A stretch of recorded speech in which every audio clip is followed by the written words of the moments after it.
Fala, gurizadinha! Tudo certo com vocês? Já peço perdão porque o pessoal aqui no estádio da Atalanta está fazendo, neste momento, testes de luz. A gente deve ter um grande espetáculo para um estádio que vai estar lotado nessa terça-feira. 23 mil pessoas para acompanhar Atalanta e Real Madrid. Então eu já peço perdão porque a luz vai ficar... ficou loucão, hein? A luz vai ficar essa loucura aqui no vídeo, mas enfim, né? Quem sabe fazer ao vivo e a gente está fazendo ao vivo aqui. Na verdade, um ao vivo gravado, mas estou gravando o vídeo enquanto o pessoal testa a luz, então vai ser essa coisa louca. Estou aqui para falar da prévia deste Atalanta Real Madrid na Liga dos Campeões e sempre aquele pedido, se você está por aqui e ainda não está inscrito no canal, se inscreva para ajudar o canal a crescer, deixa o like, claro, os comentários por aqui. Eu acho que a festa parou, pelo menos de momento, deixaram a luz como, assim, normal. Então eu vou gravar esse vídeo para explicar para vocês o que acontece nesse jogo dessa terça-feira. Primeiro dizer que o Real Madrid está muito mais pressionado do que a Atalanta para esse jogo. É um Real Madrid que vive um momento difícil, atravessa um momento complicado. Nos últimos 8 jogos são 4 vitórias e 4 derrotas. O Real Madrid não conseguiu vencer nenhum dos rivais direto pelo título no Campeonato Espanhol. É verdade que está na briga por La Liga, mas não conseguiu ainda em jogos de nível mostrar o seu melhor. Na Liga dos Campeões, nos jogos de nível, venceu o Dortmund, é verdade, mas perdeu para o Milan e perdeu para o Liverpool, ainda perdeu para o Lille. Então vive uma situação bem complicada, um Real Madrid que precisa, não só individualmente, mas coletivamente, entregar muito mais nessa temporada. E vai enfrentar um time extremamente complicado. Se a gente está falando num momento ruim do Real Madrid, a gente está falando de um momento incrível da Atalanta, que vem com 9 vitórias consecutivas, 14 jogos sem perder, não perde há mais de 2 meses, e é um time extremamente combativo, é um time que se defende bem e que não perdoa no ataque. Tem um dos melhores ataques da Europa e no último fim de semana, depois de ter vencido o Milan e do Napoli ter perdido, assumir a liderança do campeonato italiano. Então é um grandíssimo momento da Atalanta, que vive uma fase bem diferente do Real Madrid, e um Real Madrid, foi a luz de novo, super pressionado para conseguir entregar uma melhor versão de futebol, mas resultados na Liga dos Campeões. Enquanto existiu fase de grupos, perdão aí pela luz de novo, o Real Madrid nunca perdeu 3 partidas na fase de grupos da Champions. E aí chega essa fase de Liga, que agora a gente vê uma tabela de classificação gigante na Liga dos Campeões, e o Real Madrid perde 3 dos 5 jogos.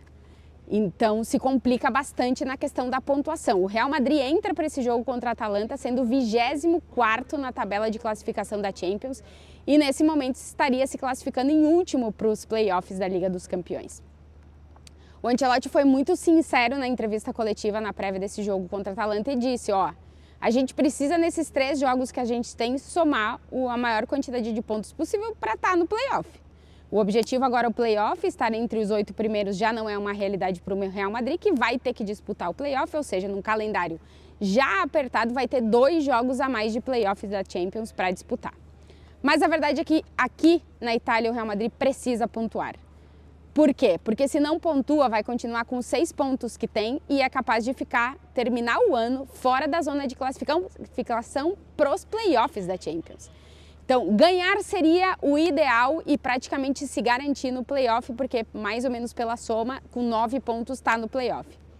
Empatar não seria bom, mas também não seria o fim do mundo, porque precisaria só de mais 2 pontos para conseguir garantir os 9 para estar no playoff. Agora, mais do que, e o resultado é importantíssimo, o Real Madrid, como clube, perder 4 jogos de 6 na Champions é uma imagem muito ruim, né? Então, o que eu consegui sentir assim, na entrevista coletiva, tanto do Ancelotti como do Fede Valverde, que foi quem falou hoje, é tentar mostrar um pouco essa indignação do lugar onde o Real Madrid está, que não é o lugar que a gente se acostumou, como disse o Fede Valverde. A gente não se acostumou a viver nessa situação e a gente precisa mostrar que a gente não merece estar ali, né? Merece, porque nos últimos jogos não ganhou, mas que o nosso lugar não é esse, né? Então eu senti assim a fala do Fede Valverde de um tom que eu acho que nesse momento para o Real Madrid é muito importante mostrar essa rebeldia e esse não acomodamento de estar onde está. Esse não é o lugar do Real Madrid. A gente está em 24º, mas a gente não pode querer estar ali, a gente não pode querer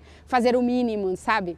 Então, acho que o primeiro passo que era ter essa posição, tem. Agora, a partir daí, tem que entregar futebol e resultado.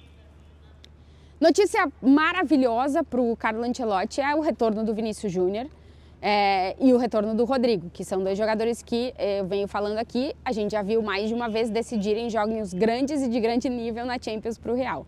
O Rodrigo tinha voltado, mas ficou fora do último jogo por um incômodo muscular, tá de volta, treinou hoje na prévia do jogo aqui, e o Vinícius vem de se recuperar de uma lesão que deixou ele afastado dos gramados 2 semanas. A ideia inicial é que ele voltasse para o Intercontinental, mas ele está bem, tem treinado com o grupo nos últimos dias, treinou aqui na prévia do jogo e o Ancelotti disse que vai decidir, depois de ver a sensação dos dois, do Rodrigo e do Vinícius, se eles serão titulares ou se eles vão começar como opção no banco de reservas. Independente da decisão do Ancelotti de começar já querendo colocar eles para tentar fazer algo melhor do que o Real Madrid fez até agora, ou deixar no banco para tentarem resolver quando entrarem, são dois jogadores que são importantíssimos nesse momento para o Real Madrid. Um Real Madrid que está precisando que os protagonistas, o coletivo precisa funcionar melhor sim, mas que os protagonistas do time também precisam mostrar que nesse momento estão aqui, né? Então eu já falei, entrevista coletiva do Valverde meio que dando a cara a tapa do erro que ele cometeu lá contra o Atlético de Bilbao. Ele disse algo que eu nunca cometi na vida, e é verdade, a gente nunca tinha visto o Valverde errar dessa forma. Mas, assim, ele querendo ir para a coletiva para falar, para assumir o lugar dele também como um dos líderes, né, um dos capitães do time. A gente tem visto nesse recorte dos últimos jogos o Bellingham ser um cara que está puxando a responsa também. O Vini, a gente sabe a capacidade dele de fazer isso, e o Rodrigo também. Então, eu acho que esses dois jogadores voltando é importante para o time. E aí vai todo mundo ter que mostrar mais, né? Inclusive Kylian Mbappé, que só tem 1 gol em 5 jogos na Champions com o Real Madrid. Para esse jogo contra a Atalanta, meio que independe de quem jogar, vai ter que entregar mais do que entregou até agora. Porque, repito, que o Real Madrid termina o ano de 2024, o ano que ganhou a Champions, fora da zona de classificação do play-off para a Liga dos Campeões, é uma imagem muito ruim. Então, acredito que isso realmente toca e que os caras queiram dar mais em campo. Escalação. Nossa, foi no timing da luz, hein? Para quem ganhou a Champions com Carvajal, Mendy, Rüdiger e Militão, agora ter que jogar com Lucas Vázquez, Fran Garcia e Asensio é complicado, mas é a realidade do Real Madrid. A linha defensiva do Real Madrid que vai entrar em campo contra a Atalanta não tem nada a ver com a linha defensiva que o Real Madrid colocou em campo na final da Liga dos Campeões. Mendy está lesionado, Carvajal toda a temporada, Militão toda a temporada, Camavinga ainda não voltou, Alaba só o ano que vem, então são 5 jogadores do departamento médico. Courtois vai estar no gol, o Lucas vai estar na lateral direita, o Fran Garcia na lateral esquerda, o meio de campo, linha de defesa, Rüdiger e Raul Asensio. No meio de campo, o Tchouaméni, que já jogou na defesa, deve jogar no meio de campo, tudo indica. Acompanhado de Bellingham e Valverde, onde ela te falou que o Bellingham foi um susto, que ele está bem para o jogo depois de ter sentido na última partida.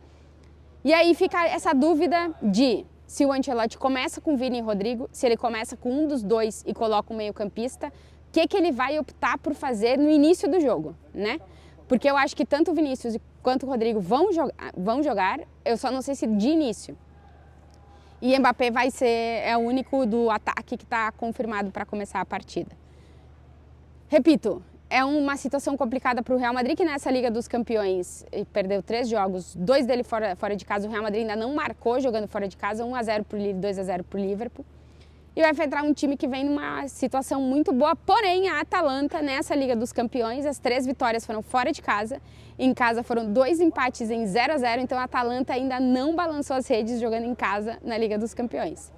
Se alguém marcar aqui vai ser extraordinário, porque o Real Madrid ainda não fez gol fora de casa na Champions e a Atalanta ainda não fez gol em casa na Champions. São duas equipes que se conhecem muito bem, que têm dois técnicos que se conhecem muito bem, que se enfrentaram na Supercopa da Europa, mas aquela Atalanta principalmente não tem nada a ver com essa. Essa é uma Atalanta muito mais preparada para enfrentar o Real Madrid. É um time que tem dúvidas no ataque principalmente, porque o Gasperini, quando enfrenta times com uma linha defensiva de 4 jogadores, costuma jogar só com 2 atacantes. Então, entre Lookman, Retegui e De Ketelaere, um deles tem que ficar fora. O Retegui é o que tem mais papeletas, como eles dizem na Espanha, para ficar fora, mesmo sendo o artilheiro do time na temporada com 14 gols. Porque a Atalanta é um time que joga de uma forma muito específica, com uma marcação homem a homem, que inclusive foi muito falada pelo Fede Valverde na entrevista coletiva, e é algo que pode ou complicar demais a vida do Real Madrid ou facilitar a vida do Real Madrid. Porque essa marcação homem a homem da Atalanta, ela cansa muito os jogadores, né? Porque é uma marcação que tem que ficar realmente atrás do cara que tu tá vigiando. Como foi na Supercopa da Europa, a gente já viu que no primeiro tempo costuma funcionar muito bem, mas na segunda parte, já fisicamente os jogadores não estão igual e cai de rendimento. Apesar de que essa Atalanta agora está num nível físico muito diferente do começo do ano. Então, aí podem estar um pouquinho as chaves do jogo. Por exemplo, se o Ancelotti não começa com o Vinícius, no segundo tempo, com os marcadores mais cansados, pode ser uma alternativa. Se ele começa com o Vinícius, ele cansa o marcador, depois entrando o Rodrigo, pode ser uma alternativa. Então, acho que os dois técnicos, como eles se conhecem, sabem como um joga e quais características dos outros jogadores do outro, ali vai estar muito que um jogo de vamos ver o que vou fazer para tentar encontrar a melhor solução. Mas a expectativa é de um grandíssimo jogo por aqui. Vamos ver se o Real Madrid mostra uma cara melhor nessa Liga dos Campeões do que tem mostrado até agora. É verdade que os jogos do Real Madrid não são todos ruins, mas os primeiros tempos costumam ser difíceis. O Real Madrid costuma fazer 15, 20 ou 30 minutos dos primeiros tempos muito complicados e na segunda parte costuma resolver. Tanto que, essa temporada deve estar uns 70% ou mais dos gols do Real Madrid saem na segunda parte. Então é um time que joga, que se entrega mais no segundo tempo, que joga mais no segundo tempo e que aproveita o cansaço do rival para jogar mais no segundo tempo também. Então vamos ver que jogo a gente vai ver, mas a expectativa é de uma grandíssima partida por aqui. É a minha primeira vez aqui nesse estádio e eu realmente estou muito curiosa para ver como é que é o ambiente por aqui. É um estádio no qual o Real Madrid jogou e eu estava escutando antes do treino. A gente ficou bem pertinho aqui dos jogadores. Os primeiros a chegar no gramado foram o Courtois e o Lunin. E eles estavam comentando, cara, a gente jogou aqui, mas que diferente que tá esse estádio, né? Sim, porque o estádio passou por uma reforma, agora ele tá com as arquibancadas, tem teto pra galera não se molhar e amanhã não sei se vai chover ou não, mas vai estar muito frio. Então tá bem diferente e tá muito bonito. Eu estou muito curiosa para acompanhar um jogo aqui nesse estádio, mais um estádio para conta e vamos ver o que esperar desse jogo. Mas eu termino com o convite, a gente vai transmitir esse jogo na TNT e na Max, então fica aquele convite para quem quiser acompanhar o jogo com a gente, sempre muito bem-vindos todos. E claro que depois do jogo tem vídeo aqui no canal, já veremos qual será o resultado. Beijo para vocês.